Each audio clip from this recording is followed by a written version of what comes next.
Bonjour et bienvenue sur le Little Carnivore. On se retrouve aujourd'hui dans ma cuisine pour une vidéo sur l'alimentation crue et aujourd'hui je vais vous montrer comment couper les amants de lapin pour vos chats. Je vous avais déjà fait deux tutoriels, un pour les ailes de poulet et un pour les cailles. On continue la série sur les os charnus avec les amants de lapin. On commence la découpe. Pour le matériel qu'il vous faudra, il vous faudra une planche à découper comme support et des ciseaux à volaille.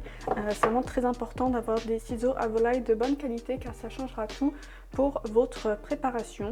Et ensuite voilà les amants de lapin que j'ai achetés. Donc ils étaient à 6,90 € le kilo en promotion et là il y a 1,6 kg, donc il y a en tout il y a 3 lapins, donc ça fait 6 demi amants de lapin et on va couper ça tout de suite. Donc on va ouvrir. Donc là vous voyez en bonus il y a aussi le foie de lapin, donc ça je le préparerai séparément.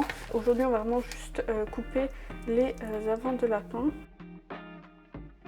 Je vais mettre les foies de lapin de côté et je les préparerai individuellement. Donc voilà à quoi ça ressemble un avant de lapin. Donc il y a l'épaule avec l'omoplate et les côtes avec la colonne vertébrale. Parfois il y a des organes en plus, donc là vous voyez il y a un petit cœur. Et ça, vous verrez, je vais le laisser comme petit bonus. Alors, ce qu'on va faire tout d'abord, c'est séparer l'épaule des côtes du lapin. C'est-à-dire, on va séparer l'omoplate. En général, je donne les omoplates à Néline, mais je donne pas la partie de l'avant. La patte avant, elle est trop dure pour les chats. Je vais donner juste les omoplates, les côtes et la colonne vertébrale.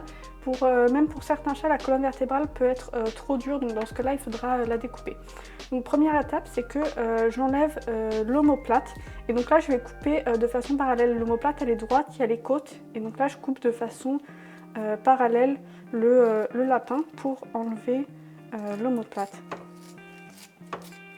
Donc là c'est très facile en fait, il n'y a pas d'os à couper ni rien. Il faut juste trouver le bon endroit où couper en parallèle pour récupérer donc les côtes sans l'épaule. Et ensuite, après, je vais plus qu'à découper les côtes en tronçons qui font à peu près la même taille et le bon poids. Donc le poids qu'il vous faut va dépendre de la taille de la ration de votre chat. Et prenez en compte qu'il y a quand même un peu plus d'os dans la colonne vertébrale. Et là, je vais couper de façon parallèle aux côtes. Et ça me fait un petit tronçon d'os charnu à donner à mes chats tel quel.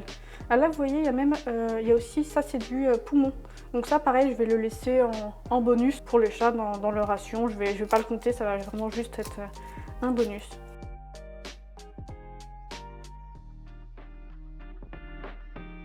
Donc voilà, là j'ai les côtes découpées qui font à peu près tous la même taille. Ce morceau là est un peu plus petit mais il a plus de colonne vertébrale. Et donc je vais tout mettre de côté et ensuite je vais le congeler individuellement.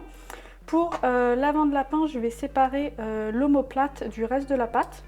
Parce que l'omoplate, je la donne, c'est un os qui est relativement plat. Donc là, ça va être comme pour les ailes de poulet. Il faut trouver où est l'articulation et couper entre l'articulation. Donc là, je pense que j'ai vu que c'était à peu près ici. Donc là, oui, ça peut être un peu dur. Il faut bien trouver où est l'articulation. Donc là, c'est ici. Et là j'ai coupé entre les deux os, donc je coupe pas en fait l'os directement, je coupe vraiment l'articulation. Donc l'omoplate je garde pour les chats et les pattes que je trouve trop dures pour le chat. Après ça va dépendre de la taille de votre chat, de leur capacité à manger les os charnus. Je le mets de côté et je le garderai pour notre propre alimentation. Voilà, donc là je continue, vous verrez comme c'est pas facile de couper à moitié, il y en a souvent qui ont des colonnes vertébrales plus ou moins épaisses, donc dans ce cas là vous faites des tranches plus fines si la colonne vertébrale est plus épaisse. Là vous voyez par exemple on a une trachée et encore un petit poumon de lapin, donc ça c'est cool d'avoir un peu des bonus comme ça. Et on fait toujours pareil.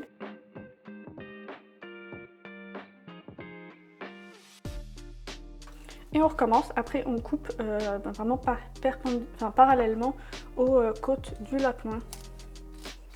Si la colonne vertébrale est trop dure pour votre chat, vous allez séparer les côtes de la colonne vertébrale en coupant bien à ras comme ça. Et comme ça, il n'y aura pas la colonne vertébrale et votre chat aura juste les côtes qui sont vraiment très faciles à manger pour votre chat.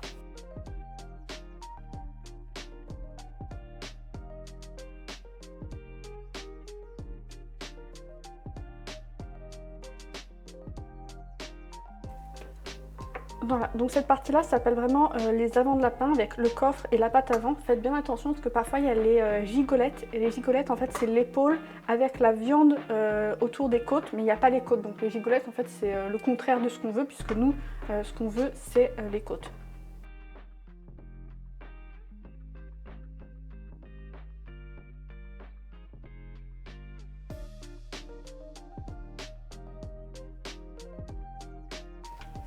Oh, celui-là, il a un cœur énorme. Il a plein de...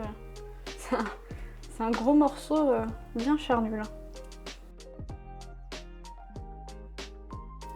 Ce lapin, il est vraiment énorme. Donc là, je vais pas garder l'omoplate. Je vais la prendre pour notre alimentation parce que ça, c'est vraiment... c'est trop gros pour Néline. Là, c'est vraiment un lapin géant, quoi.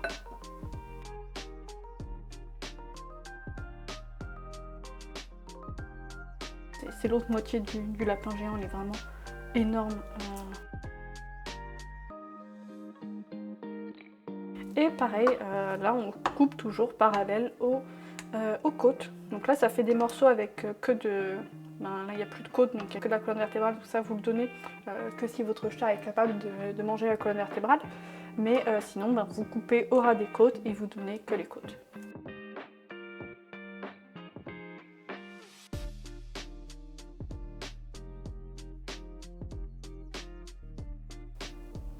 Voilà, ça fait des beaux morceaux parce que c'était un gros lapin. Et maintenant je vais congeler le lapin, donc je vais préparer pour la congélation. Donc je vais les congeler individuellement sur une plaque en silicone pour qu'ils ne se collent pas entre eux. Donc là je mets les morceaux qui ne se touchent pas, je vais les laisser 24 heures au congélateur. Et ensuite je pourrai tous les mettre ensemble dans un sachet et ils ne vont pas se coller, donc ça sera vraiment très pratique à donner. Là vous avez vu, j'ai pas pesé les morceaux, mais dans l'idéal il faudrait les peser pour vérifier que ça correspond bien à ce que mange votre chat. Après moi j'ai l'habitude, ça fait plus de 4 ans qu'elle mange au cru, donc je sais à peu près quelle quantité d'os charnus elles vont manger, mais n'hésitez pas à peser et à faire ça correctement. Là, je vais recouvrir avec un deuxième tapis en silicone pour mettre un deuxième niveau de lapin pour pas que ça se touche. Et voilà, on a nos morceaux de lapin qui sont prêts à aller au congélateur. Merci d'avoir regardé, j'espère que cette vidéo aura été utile. Si vous avez aimé, mettez un pouce bleu et abonnez-vous. Si vous avez des questions, laissez-moi un commentaire et on se retrouve très rapidement sur le Little Carnivore pour une prochaine vidéo. À bientôt!